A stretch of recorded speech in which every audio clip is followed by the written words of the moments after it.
Assalamu alaikum class, how are you all? I always hope that you are all fine, safe and sound. Stay at home please. I'm Sidra Jamil with the new topic from chapter number 10, that is the last disorder of your respiratory system, lung cancer.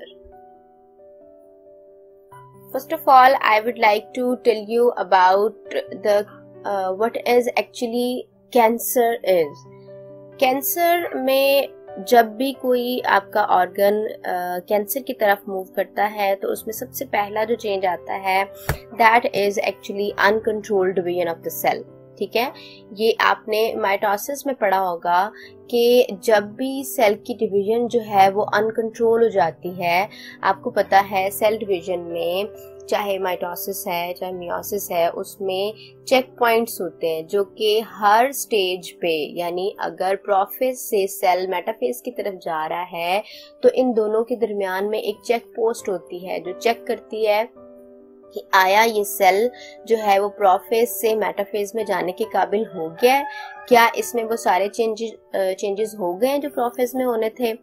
Clear. फिर उसके बाद वो metaphase की तरफ move करता है. लेकिन अगर कोई जेनेटिक प्रॉब्लम हो जाए, यानी कोई एनवायरमेंटल प्रॉब्लम हो जाए या जेनेटिक प्रॉब्लम हो जाए जिसकी वजह से वो जो चेक पॉइंट्स हैं, जो चेक पोस्ट हैं, अगर वो अच्छे से उस सेल को चेक ना कर सकें और सेल की डिवीजन जो है वो अनकंट्रोल हो जाए. ठीक है, यानी सेल ने एक दिन में फॉर एग्जांपल एक बार ही डिवाइड होना था लेकिन उसमें कोई चेक इन बैलेंस नहीं है तो वो बार बार डिवाइड होता जा रहा है, तो उसके नतीजे में एक मैसिव सेल सामने आता है जिसको कहते हैं ट्यूमर. ठीक है, ट्यूमर बन जाता है और ये ट्यूमर जिस भी ऑर्गन में बनेगा ये उस ऑर्गन का कैंसर कहलाएगा. ठीक है, तो यहाँ पे चूंकि हम लंग कैंसर की बात कर रहे हैं तो जो अनकंट्रोल्ड डिवीजन होगी वो लंग्स के सेल्स में ही होगी और ट्यूमर्स जो है वो लंग के सेल में ही बनेगा. That's why it is called lung cancer. और यहाँ पे जो ट्यूमर बनता है that has you can say metastasis ability, कि वो मेटास्टेसिस कर सकता है, इस डिजीज को स्प्रेड करवा सकता है. यू कैन से कि वो आपके जो नेबरिंग टिश्यूज हैं, लंग्स के आसपास जो टिश्यूज हैं उनको भी इन्वेड कर सकता है, उन पे भी अटैक हो सकता है, वहां पे भी ट्यूमर बन सकता है. ठीक है, सो यहाँ पे हम कहेंगे इसको आप इस तरह से इस तस्वीर से भी समझ सकते हो कि ये लंग्स हैं, ये हमारे यहाँ से जो है वो ब्रोंकाई, ये ट्रैकिया था, ये ब्रोंकाई हो गए, ब्रोंकाई से ये ब्रोंक्यूल और ब्रोंक्यूल से ये एल्विलाई. ठीक है, सो इन एल्विलाई में अगर मैसिव सेल्स बनना शुरू हो गए हैं तो these are actually cancerous mess या कैंसेरियस सेल्स, जिनको हम आम जुबान में ट्यूमर कहते हैं. नेक्स्ट है हमारे पास कि इसके सिम्टम्स क्या हैं, किस तरह से हमें पता चलेगा कि इस बंदे को लंग कैंसर हो चुका है. That is first of all shortness of breath, यानी ब्रीदिंग में प्रॉब्लम होगा, जो कि मैंने आपसे तमाम रेस्पिरेटरी डिसऑर्डर्स में कहा था कि जहां पे भी रेस्पिरेटरी डिसऑर्डर की बात आएगी वहां पे आंखें बंद करके आपने कह देना है कि पहला जो सिम्टम है उसका वो यही होगा, that is shortness of breathing.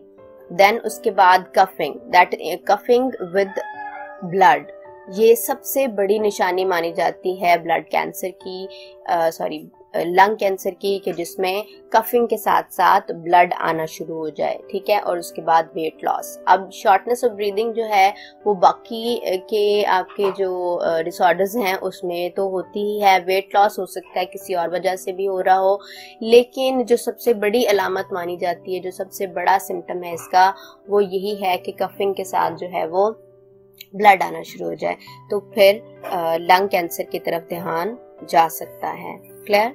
उसके बाद है सबसे बड़ा जो हम पॉइंट इसमें डिस्कस करेंगे, that is the causes of lung cancer. वजह क्या है, क्यों लंग कैंसर हो जाता है बहुत सारे लोगों में. The main reason is carcinogens. Carcinogens कहते हैं ऐसे मॉलिक्यूल्स, ऐसे पार्टिकल, कोई भी ऐसी चीज जो कैंसर कॉजिंग है उसको हम एक टर्म दे देते हैं, दैट इज कार्सिनोजेंस. तो ये कार्सिनोजेंस डिफरेंट हो सकते हैं और डिफरेंट पर्सन्स को डिफरेंट कार्सिनोजेन की वजह से कैंसर हो सकता है. जैसे टॉप ऑफ द लिस्ट आता है सिगरेट स्मोक, ये सिगरेट स्मोक जो है इसको अगर हम इनहेल कर रहे हैं यानी खुद पी रहे हैं तो भी कैंसर कॉजिंग है। अगर हम खुद नहीं पी रहे लेकिन हम ऐसे एनवायरनमेंट में मौजूद हैं जहाँ पे सिगरेट स्मोकिंग हो रही है तो वहाँ पे भी हमारे पास लंग कैंसर के चांसेस हैं, ठीक है। और उसके बाद हम कहते हैं आयनाइजिंग रेडिएशंस जो हैं वो कैंसर का बायस बन सकती हैं। आयनाइजिंग रेडिएशन सिर्फ लंग कैंसर का नहीं, और भी बहुत सारे ऑर्गन्स ऐसे हैं जिनको अगर इन रेडिएशंस का, इन रेज का इंटरेक्शन होता रहे तो कैंसर कॉजिंग होती हैं ये, ठीक है। जैसे एक्स रेज हैं, अल्ट्रासाउंड रेज हैं, ठीक है। तो ये डॉक्टर्स अवॉइड करते हैं कि आप जितना हो सके इन रेज से दूर रहें, ठीक है। अल्ट्रासाउंड करवाएं लेकिन ज़रूरत के तहत करवाएं। इसी तरह एक्स रेज अगर करवाना है तो बहुत अगर अशद ज़रूरत है यानी किसी और टेस्ट से वो कोई भी डिसऑर्डर जो है वो नहीं शो हो पा रहा तो फिर आप एक्सरेज की तरफ चले जाएं क्योंकि ये कार्सिनोजेनिक होती हैं। क्लियर। उसके बाद है वायरल इन्फेक्शन। अगर लंग्स में कोई वायरस जो है वो अटैक कर गया है, इन्फेक्शन हो गया है और वो रिक्यूरेंट इन्फेक्शन है, अगर बार बार हो रहा है तो फिर वो कैंसर की तरफ लेके जा सकता है लंग्स को। इसके बाद कहा जाता है कि स्मोकिंग जो है that is the main cause of lung cancer, ठीक है। ये तीन तो है ही, सिगरेट स्मोक है, आयनाइजिंग रेडिएशन है और वायरल इन्फेक्शन है, लेकिन इन तीनों में से जो टॉप ऑफ द लिस्ट आती है दैट इज स्मोकिंग, ठीक है। क्योंकि स्मोकिंग के अंदर 50 जो है वो नॉन कार्सिनोजेंस मौजूद हैं। नॉन कार्सिनोजेंस का मतलब ये कि 50 इसके पार्टिकल्स या 50 इसमें पाए जाने वाले केमिकल ऐसे हैं जो कि प्रूव हो चुके हैं कि वो कैंसर कॉजिंग है, ठीक है। सो खुदा ना खास्ता अगर सिगरेट पीते हैं हम लोग या सिगरेट वाले एनवायरनमेंट में रहते हैं तो उसमें 50 ऐसे मॉलिक्यूल्स मौजूद हैं जो कि कैंसर कॉजिंग हैं। उन 50 में से अगर कोई एक भी हमारे लंग्स को इफेक्ट कर जाता है तो it can lead to the lung cancer.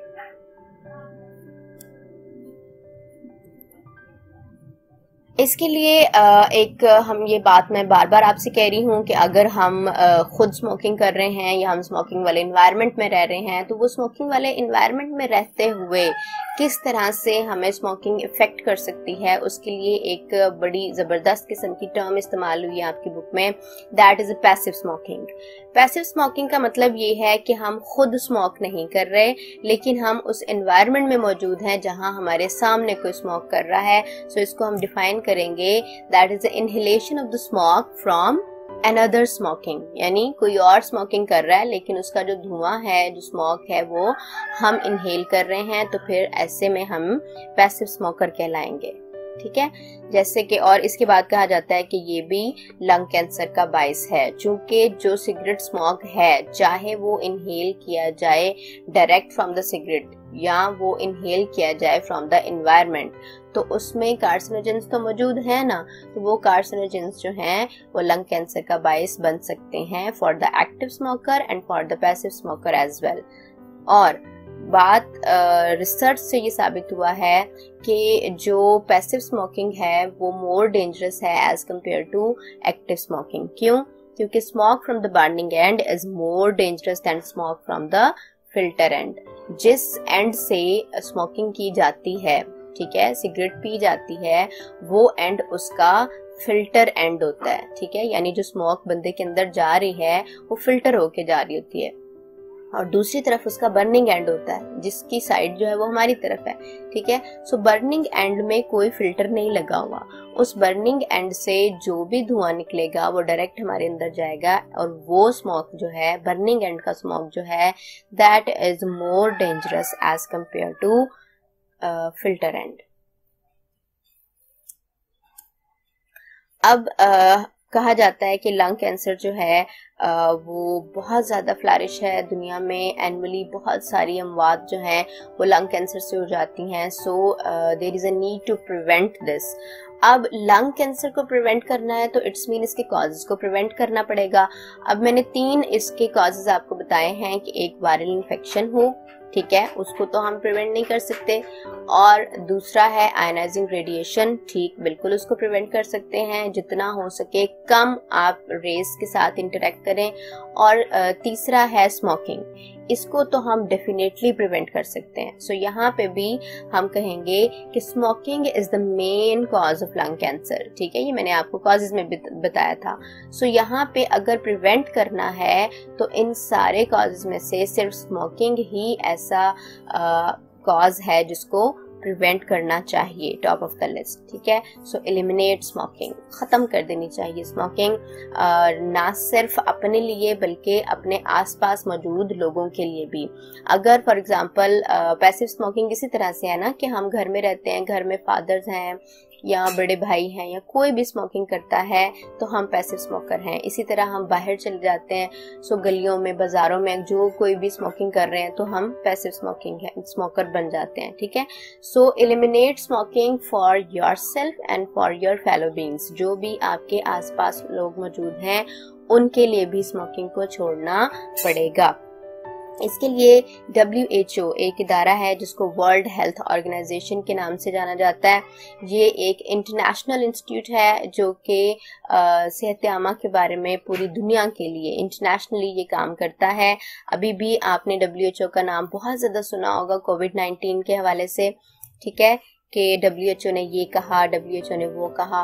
So WHO जो है that is a World Health Organization जो कि पूरी दुनिया की हेल्थ के बारे में काम करती है। सो जब इसको ये रिसर्च से साबित हुआ कि स्मोकिंग जो है वो मेन कॉज है लंग कैंसर का, तो फिर इसने जो सबसे पहला स्टेप उठाया that is ban advertisement. Cigarette की एडवर्टाइजमेंट पे बैन कर दिया गया, कहीं पे भी सिगरेट को एडवर्टाइज नहीं किया जा सकता।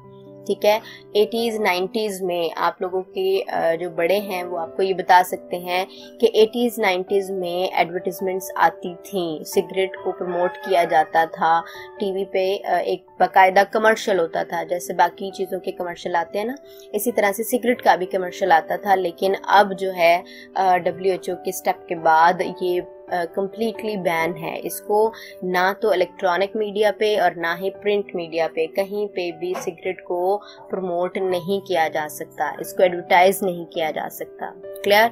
क्योंकि 1.3 million deaths annually by lung cancer. ठीक है, हर साल जो है वो लंग कैंसर से डेथ्स होती हैं और उस लंग कैंसर की ज्यादातर वजह जो है वो स्मोकिंग ही बनती है।